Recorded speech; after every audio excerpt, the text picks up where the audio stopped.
நாம் சரிப்படுத்துவோம் என்றால் நாம் கர்த்தரிடத்தில் திரும்புவோம். ஸ்தோத்திரம். யார் கர்த்தரிடத்தில் திரும்ப வேண்டும்? 4 பேர் நம்ம பார்த்த முதல் நாளே பார்த்தா சொல்லலாம். பீறப்பட்டவர்கள், அடிக்கப்பட்டவர்கள், உடன்படிக்கை மீறினவர்கள், 4வது துரோகம் பண்ணினவர்கள் என்று 4 கூட்டத்தாரை குறித்து அங்கு நம்ம பார்த்தோம். கர்த்தருக்கு ஸ்தோத்திரம். அதுல ஏதாவது ஒரு கூட்டம் நம்ம இருப்போம். கட்டாயம் ஆவியானவர் பேசுகிறாரா சரியா இருக்கும். 4 ஏதோ ஒரு கூட்டத்தை நீ இருப்ப, நான் இருப்பேன். உன்னையும் என்னையும் கூட ஆண்டவர் இந்த உபவாசத்தின் மூலமாய் நம்மை திரும்படிக்கு அழைக்கிறார். ஸ்தோத்திரம். ஆமென். கர்த்தருக்கு ஸ்தோத்திரம். இப்போ கர்த்தரிடத்தில் திரும்பின ஒரு 2 பேர் பைபிள்ல சொல்ல முடியுமா உங்களால? கர்த்தரிடத்தில் திரும்பினவர்கள் ஒரு 2 பேர் பைபிள்ல சொல்ல முடியுமா உங்களால? ஞாபகம் தான். திடீர்னு கேட்டா கொஞ்சம் கன்ஃபியூஸா தான் இருக்குல்ல. நானே சொல்றேன். கர்த்தரிடத்தில் திரும்பின 2 பேர் பவர்ஃபுல்லா இருந்தாங்க. நான் சொல்றேன், ஆண்டவர் நம்மை சரிப்படுத்தி திருப்புறார் என்றால் முதலை காட்டிலும் உன்னை பல மடங்கு உன்னை பலப்படுத்த போகிறார் என்று அர்த்தம். ஆமென். இந்த வருஷத்தின் கடைசியில் ஆண்டு இந்த வார்த்தையை நம்ம சபை கொடுக்கிறார். காரணமா வரப்போற நாட்கள்ல பல மடங்கு உன்னை என்னை ஆண்டு பலப்படுத்த போகிறார். கர்த்தரிடத்தில் திரும்பின 2 பேர் பைபிள்ல பார்க்கும்போது பலவான்களா இருந்தாங்க. பலவான்களா இருந்தார். ஸ்தோத்திரம். நம்பர் 1 சிம்சோன். யாரு? தவறை உணர்ந்து என்ன பண்ண, அவன் ஆண்டவர்கிட்ட கண்ணீர் விட்டு அவன் ஜெபம் பண்ணான். என்னன்னு? ஒரு முறை என் பலத்தை புதுப்பிக்க மாட்டவரே என்று ஜெபம் பண்ணான். பயங்கரமான பலவானா இருந்தான். இன்றைக்கு ஆண்டவர் உன்னை என்னையும் பார்த்து பேசுறார். என்னிடத்தில் திரும்பு, கர்த்தரிடத்தில் திரும்பு, உன்னை சரிப்படுத்து, உன்னை சீர்படுத்து என்று ஆண்டவர் பேசுகிறார் என்றால் காரணம் தெரியுமா? ஒரு பெரிய பலவானாய் உன்னை என்னை மாற்றப் போகிறார். இதுவரைக்கும் இல்லாத ஒரு பெரிய பலன் உனக்கு ஆண்டவர் தரப்போகிறார் என்று அர்த்தம். ஆமென். இன்னொரு நபர் யாரா இருக்கலாம்? சரி, இன்னொரு க்ளூ தரேன். இப்ப சொன்னது பழைய ஏற்பாடு. புதிய ஏற்பாடு சொல்லுங்க. பேதுரு. புதிய ஏற்பாட்டுல பேதுரு. பழைய ஏற்பாட்டுல யார் பார்த்தோம்? சிம்சோன். புதிய ஏற்பாட்டுல பேதுரு. என்ன பண்ணாரு? இயேசுவுக்கு விரோதமாய் மறுதலித்தார். அவர் யாருன்னு எனக்கு தெரியாது. நசரேனா இயேசு அப்படின்னா யாரு? அவர் யாருன்னு எனக்கு தெரியாது என்று மனப்பூர்வமாய் இயேசு எனக்கு தெரியாது, யாருன்னு தெரியாது, அவர் கடவுளே கிடையாது என்ற ஒரு நிலவரத்திற்கு அவன் மறுதலித்த ஒரு மனிதன். யார் அவன்? பேதுரு. ஆனா கடைசியில அவன் கர்த்தரிடத்தில் திரும்பினான். எப்படி திரும்பினான்? அவன் அழுகையோடு திரும்பினான். எப்படி திரும்பினான்? அவன் மனம் கசந்து அழுதான் என்று அவனை பற்றி அந்த வார்த்தை ரொம்ப பிடிக்கும்.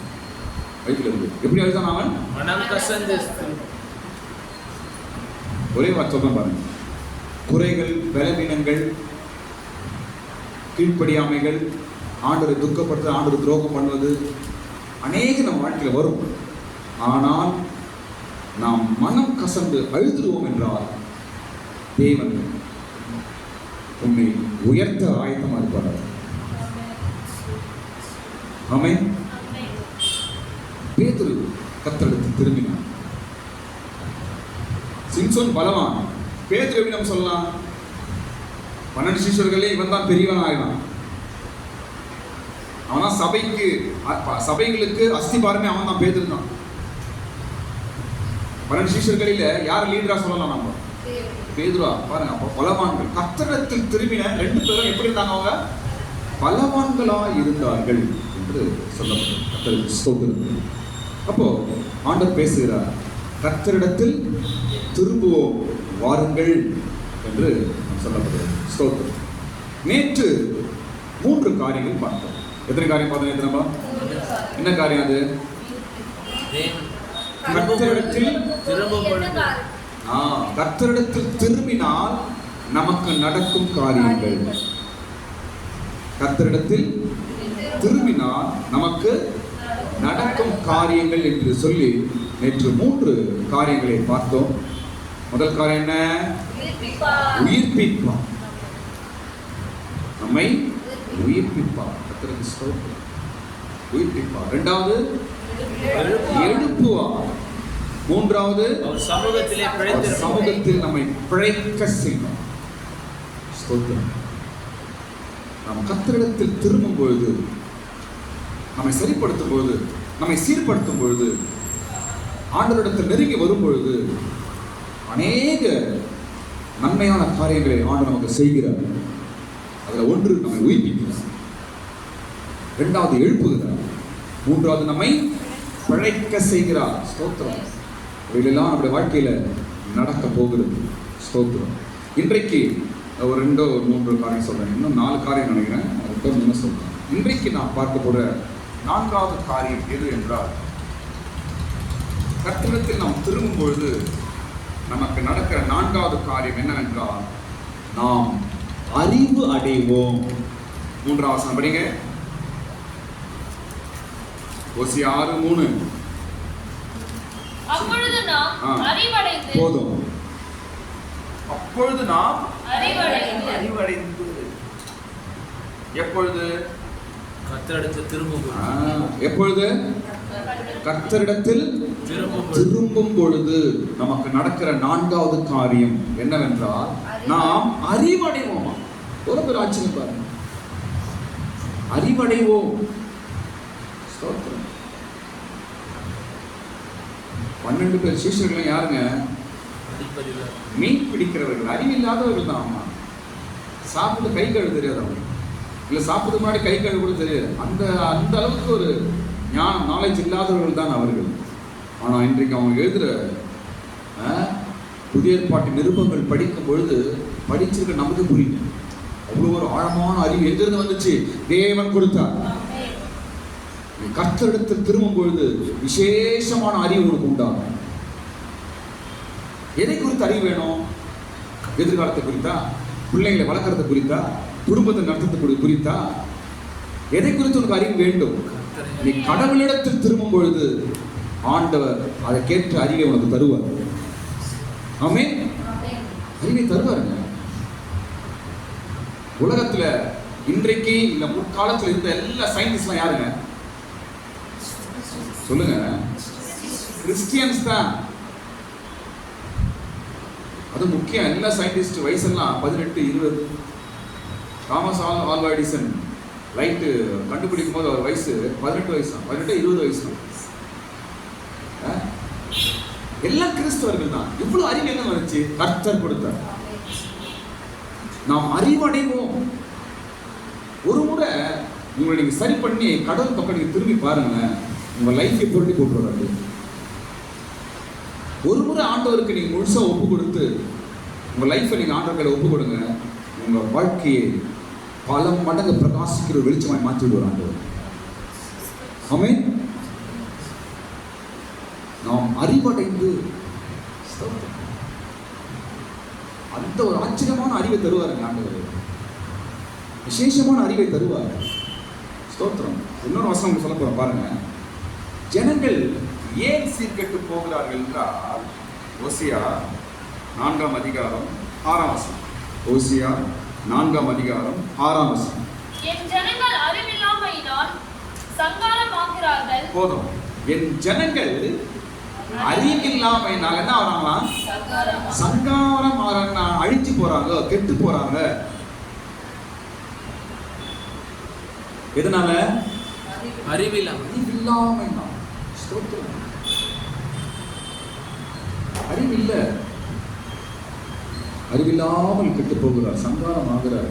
ஸ்தோத்திரம். என் ஜனங்கள். ஆண்டவர் சொல்றாரு, இன்னைக்கு கடந்த நாட்களில் பல விஷயத்தை நீ அறிவில்லாமல் பண்ணியிருக்கலாம். இந்த வருஷத்துல பல சூழ்நிலையில அறிவில்லாமல் நீ நடந்திருக்கலாம். ஆண்டவர் மறுபடியும் உனக்கு ஒரு சான்ஸ் கொடுக்குறார். என் பக்கம் திரும்பு, உன்னை சரிப்படுத்து, உன்னை சீர்படுத்து, நான் உனக்கு விசேஷமான அறிவை ஞானத்தை நான் தருவேன். அறிவில்லாமல் என் ஜனங்கள் என்ன ஆகிறார்கள்? சங்காரம் ஆகிறார்கள். சரி, இந்த அறிவு ஆண்டவர் எப்படி தரப்போறாரு? அதே வசனம் படி, கீழே அதே வசனம் படி. கர்த்தரை அறியும்படி தொடர்ந்து போவோம், அவருடைய புறப்படுதல் அது இப்ப படிச்ச வசனம் 6ஆம் வசனம். என் ஜனங்கள் அறிவில்லாமையினால் சங்காரம் ஆகிறார்கள், நீ அறிவை வெறுத்தாய், ஆகையால் நீ என் ஆசாரனாய் இராதபடிக்கு நானும் உன்னை வெறுத்து விடுவேன். நீ உன் தேவனுடைய வேதத்தை மறந்தாய், ஆகையால் நானும் உன் பிள்ளைகளை மறந்து விடுவேன். எப்படி ஆண்டவர் நமக்கு அறிவுறாரு? வேதத்தை என்ற ஒரு வார்த்தை வாசிக்கிறேன். நீ வேதத்தை மறந்தாய், அதனால் சீர்கெட்டு போற, சங்காரம் ஆகிற. கடவுள் இயேசு ஒரு மனிதனுக்கு எப்படி எல்லாவற்றை குறித்து அறிவு எப்படி தருகிறார் என்றால் வேதத்தை. வேதத்தை மறந்தோம் என்றால் நமக்கு அறிவு போச்சு. நீ வேதத்தை மறந்ததுனா நான் உன்னுடைய பிள்ளைகளே. பார்த்தீங்களா? அறிவு எப்படி வருகிறது? வேதம். நாம் எந்த அளவுக்கு நாம் பைபிளை படிக்கிறோமோ, எந்த அளவுக்கு பைபிளை நாம் நேசிக்கிறோமோ, எந்த அளவுக்கு பைபிள் நம்ம வாசிக்கிறோமோ, அந்த அளவுக்கு ஆண்டவர் உங்களுக்கு விசேஷமான அறிவை தருவார்.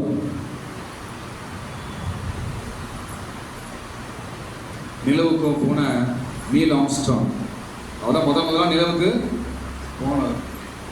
கையோடு ஒன்று கொண்டு போனார். என்னத்தை கொண்டு போனார்? பைபிளை கொண்டு போனார். கையோடு பைபிளை கொண்டு போயிட்டார். பாருங்க, பைபிளை மறக்காம கொண்டு போயிருப்பார். ஸ்தோத்திரம். அப்ப அந்த அளவுக்கு அவர் தைரியத்தையும் அந்த அறிவும் அந்த துணிச்சலும் தந்தது அவருடைய கரத்தில் இருந்த வேதம் தான். ஸ்தோத்திரம். அதனால் அறிவில்லாமல் ஜனங்கள் சங்காரமாகிறார்கள். வேதத்தை மறப்பதினால் நமக்கு என்ன உண்டாகிறது? அங்க அறிவில்லாமல் நாம் போகிறோம். ஸ்தோத்திரம். கர்த்தரிடத்தில் நாம் திரும்பும் பொழுது நமக்கு ஆண்டவர் கொடுக்கிற 4வது காரியம் என்ன சொல்லுங்க? அறிவு. விசேஷ அறிவு. சாதாரண அறிவு என்ன அறிவு சொல்லுங்க? விசேஷமான அறிவை தருவார், விசேஷமான ஞானத்தை தருவார். விசேஷமான அறிவையும் ஞானத்தையும் நமக்கு அவர் தருவார். ஸ்தோத்திரம். 5வது காரியம் போலாமா? 5வது காரியம். எத்தனை காரியம் பார்த்தோம் நம்ம? 4 பார்த்தாச்சு. இப்போ 5வது காரியம் என்னவென்றால் அதே வசனத்துல தொடர்ந்து போவோம். அப்படிதானே? அறிவடைந்து கர்த்தரை அறிபடி தொடர்ந்து போவோம். எத்தனாவது காரியம் என்ன சொல்றது? இது 5வது. கர்த்தரிடத்தில் திரும்பும் பொழுது நமக்கு நடக்கிற 5வது காரியம் தெரியுமா? உன்னை ஆண்டவர் இந்த விசுவாசத்தில், இந்த பாதையில் தொடர்ந்து போக செய்வார், தொடர்ந்து ஓட செய்வார், தொடர்ந்து ஓட செய்வார். கர்த்தரை அறியும்படிக்கு நாம் தொடர்ந்து ஓடுவோம், தொடர்ந்து ஓட செய்வார். ஸ்தோத்திரம். எந்த இடத்திலும் கலங்கி நிற்கவோ விடமாட்டார், எந்த இடத்திலும் சோர்ந்து நிற்கவோ விடமாட்டார். தொடர்ந்து ஓட செய்வார், தொடர்ந்து முன்னோக்கி போக செய்வார். ஸ்தோத்திரம். தொடர்ந்து போக செய்வார். விசுவாச வாழ்க்கையில் கலங்கி நின்ற பாதையில் நாம் தொடர்ந்து முன்னோக்கி போக செய்கிற தேவன். ஸ்தோத்திரம். தொடர்ந்து ஓடணும், தொடர்ந்து ஆண்டவருக்காக வாழணும், தொடர்ந்து ஆண்டவருக்காக ஜீவிக்கணும் என்று ஆசைப்படுகிறாயா? நீ கர்த்தரிடத்தில் திரும்ப, ஆண்டவர் உன்னை தொடர்ந்து ஓட செய்வார். இன்னும் முன்னாடி போக வைப்பார். எங்கேயும் நிற்க மாட்டேன், எங்கேயும் நீ கட்டாக மாட்டேன், எந்த இடத்துல நீ சோர்ந்து போக மாட்டார். தொடர்ந்து ஓட செய்வார். கர்த்தரை அறியும் அறிவிலே தொடர்ந்து ஓட செய்வார். தொடர்ந்து ஓட செய்வார் என்று பார்க்கிறோம். கர்த்தருக்கு ஸ்தோத்திரம். கர்த்தரிடத்தில் திரும்பும் பொழுது நாம் தொடர்ந்து ஓடுவோம். எலியாவை ஓட செய்தார். என்ன சொன்னார் எலியாவுக்கு? நீ போகும் பிரயாணம் வெகு தூரம், எழுப்பி ஓடு. 40 நாள் அவனை ஒரே பர்வதம் வரைக்கும் ஓட செய்தார். தொடர்ந்து உன்னை போக வச்சுனே இருப்பார் ஆண்டவர். தொடர செய்வார், ஜெபத்தை தொடர செய்வார், விசுவாசத்தை தொடர செய்வார், பக்தியை தொடர செய்வார். எங்கேயும் கட்டா விடமாட்டார். ஸ்தோத்திரம். ஆண்டவரோட கனெக்ஷன் தொடர செய்வார், பக்தியை தொடர செய்வார்.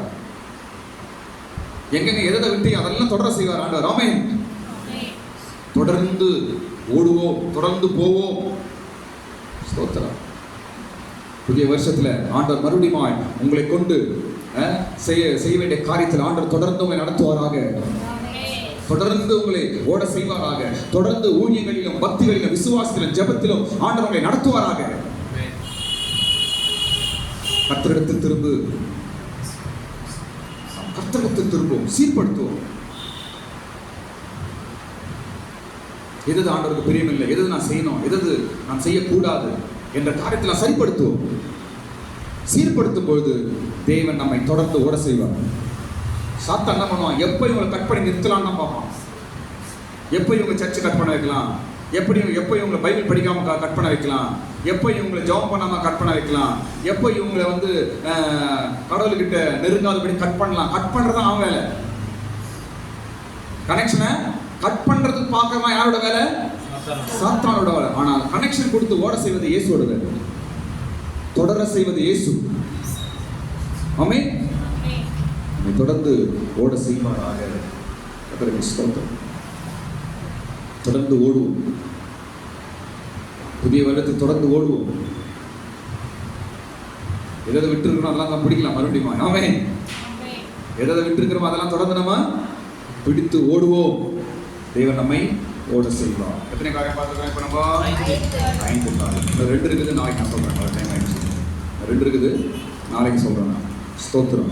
இன்னைக்கு 2 பார்த்தோம் நம்ம. முதலாவது அறிவடைகிறோம், 2வது தொடர்ந்து ஓட செய்வோம். ஸ்தோத்திரம். கர்த்தரிடத்தில் திரும்பும் பொழுது நம்மை அறிவடைய செய்கிறார். விசேஷமான அறிவை கொடுத்து நம்மை நடத்துகிறோம். கர்த்தரிடத்தில் திரும்பும் பொழுது நம்மை தொடர்ந்து ஓட செய்வார். ஸ்தோத்திரம். தேவன் பெரியவர். ஆண்டவர் நம்மோடு பேசிக் கொண்டிருக்கிறார். ஸ்தோத்திரம். கர்த்தரிடத்தில் திரும்பின சிம்சோனை ஒரு முறை பாருங்க, கர்த்தரிடத்தில் திரும்பின பேதுருவை ஒரு முறை பாருங்க. 2 பேரும் பலவான்களாய் தான் இருந்தார்கள். ஸ்தோத்திரம். அதே தேவன் தான் நம்முடைய தேவன். உன்னையும் கூட வரும் நாட்களிலே ஒரு பலமான விசுவாசமுள்ள தேவ பிள்ளையாய் மாற்றுவாராக. கர்த்தரிடத்தில் திரும்புவோம். வாருங்கள். உயிர்ப்பிப்பார், எழுப்புவார், பிழைக்க செய்வார், அறிவடை செய்வார், பிற்பாடு தொடர்ந்து ஓட செய்வார். 5 காரியம் பார்த்துருக்கோம். நாளைக்கு ஒரு 2 3 காரியம் நாளைக்கு நான் சொல்றேன். எல்லாரும் ஸ்தோத்திரம் பண்ணுவோம்.